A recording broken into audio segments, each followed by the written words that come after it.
Hujik Taurisi, IDP Singda, Makoi Buri, the another Maxip, Sing Sadana, Tami Bokoli, Mayamsida, Makoida, Bara Saka, the Gipi, Pasha, other Makoida Piri Bomom, with the transparency, Ama Lady. Later, Boduna Maram Udana,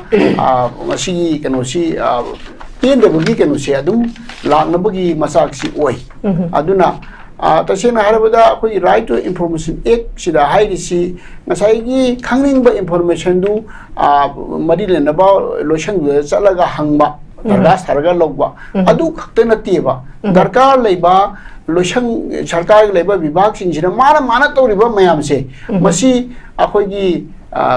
proactive disclosure masana adum phongdok jagada makoi gi website ta loinamak thagatga thangbadabani praja khangingba mi ne yengbu unaba se kudamona harabada ngasi district administration gi makhadani leiba akoi relief center singse district administration salai bani ada district administration gi website tu da masida email suklai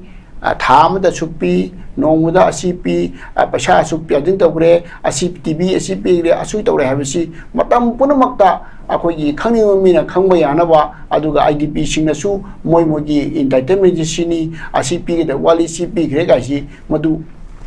yengjabu yaduineba adu masingdu ngasi adugi khudong chawadu laik ta hairaga su madu thabo no thoktabugi keno amma lei masina maram oidana idp sida khudong chadaba pendaba mayam ama thoranabagi masak oi adagi amana hojik akhoi idp sing anu singdu lairamba yum sing khoi periphery de lebe sing mayum da lebe adana ganoda relief sing anu sing da leire hojik aduga moi gi mayum singdu adu siphai singna jaga khrada adum leisanba thengnei adu madu leisalibadu hana leiba ganoda relief center leiba mi sinduga wari sanaraga ai nogi yum sida koi siphai leisange adu togera tugi nganaraga leiribra nati asigi matang su koi transparency ama leiba chumbra hena khali naha nongma ai phobokai khaida chalui phojai khaida ihan hana maitegi yum mai chapudu robo meimni adu chalui adu chu sibai kano to bugi akhoi hekchang baga moi duda ising masinga paitino khotna tawduna adum leirama thene adu ai marutu dagi ayaba lorga tawdina ti heba adum lei adu aina lotion jar buda thamjani di akhoi gi tawriba thabok thorom khudi makse akhoi transparency ma maintain da budaka lei asina maram transparency leite basina maram oidana koi pen da bugi khota bugi mayam se lana maram oi aduga atopa amana aina lotion jar buda thamjani buda akhoi gi kenosi hojik akhoi leiba bjp gi mla masing yam ba mla singse masi kaigumba ai masi keno ma pochokpa yaba ma ai thamjage moina si torga di haibu bani ko kadugumba makhoi mayam marak sidagi lusingba masana masabu lusingba oijage haina khanba lusingba gi gul leiba leirabadi irang se akhoi leiba conflict se loishna bagi chap chaba road map ma haibadi magi road map to oidriba porama hana puthokpa bisi aru gadi adumak chapjana oini habidinati adubu convincing oiba adi tabada yengbada yes magi si oichokani haina khanba adu makhalgi road map ama yetana puthok abadi madu kaningba center da yes sini aina plan tawrije si yengo haina madu center da convince tawbadi sungchoi choidana center na anobalenga ama manipura lakani habo jai thamjage. Okay, thank you very much. Mehubam dalak chage. Ozara kesa kuigi August ki tang taraba hundoi sida kuigi suspended animation si thataruk pra haga duini adu hoji extension gi wari si extend to gi wari si speculation dani chap chaba makti khangdri koi masigi session je horakanda khangani adumapu hojik akoi yam atenba matam ni lai se ozana akoi oza hemantana supan bigre only 25 days muktang lai sida koi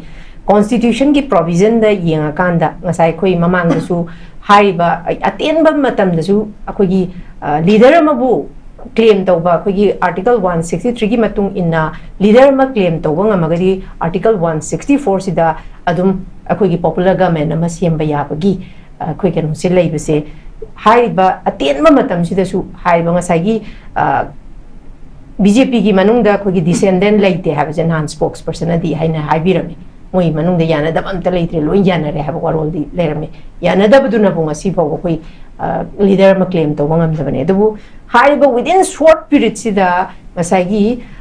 constitution में पीर provision सी की मतुंग इन्ना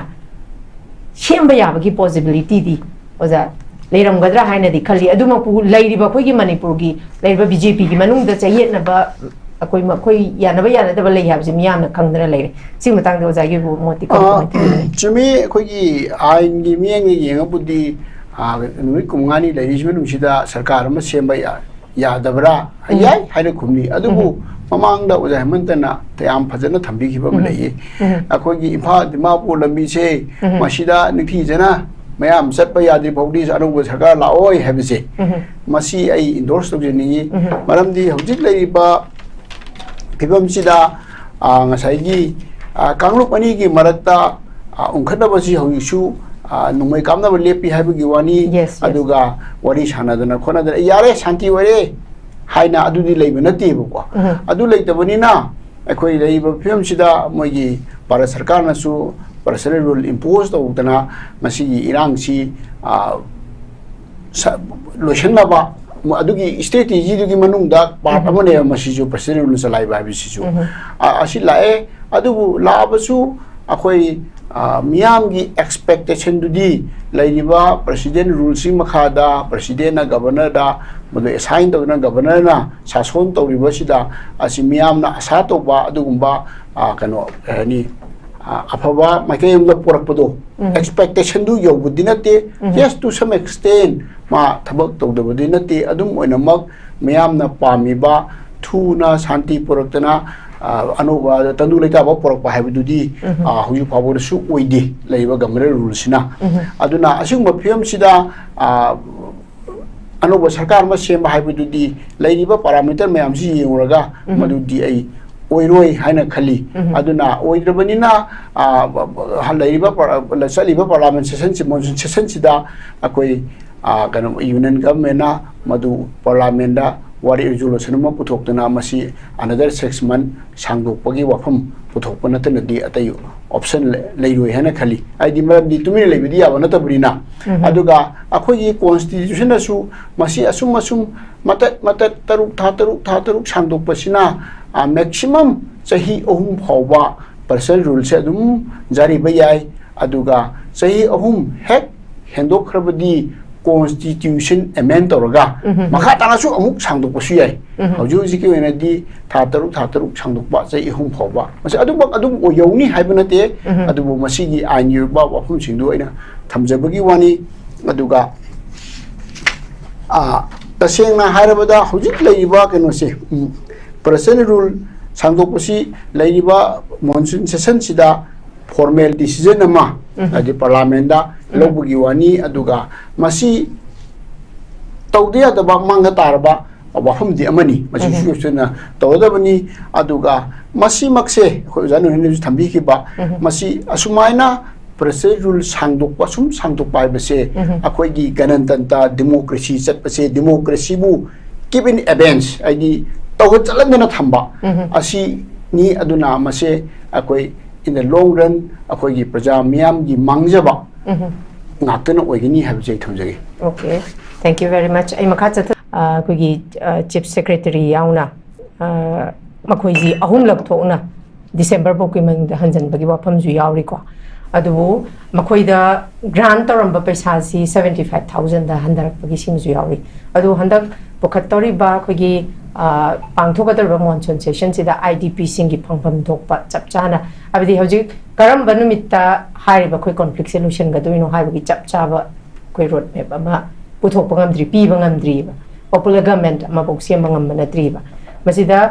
pangthokadori ba sida koigi assembly tawdre animated suspension da leire ado jagi legal point da idp singi pe case haigadra oja si kari kamaine yengbe ja मसी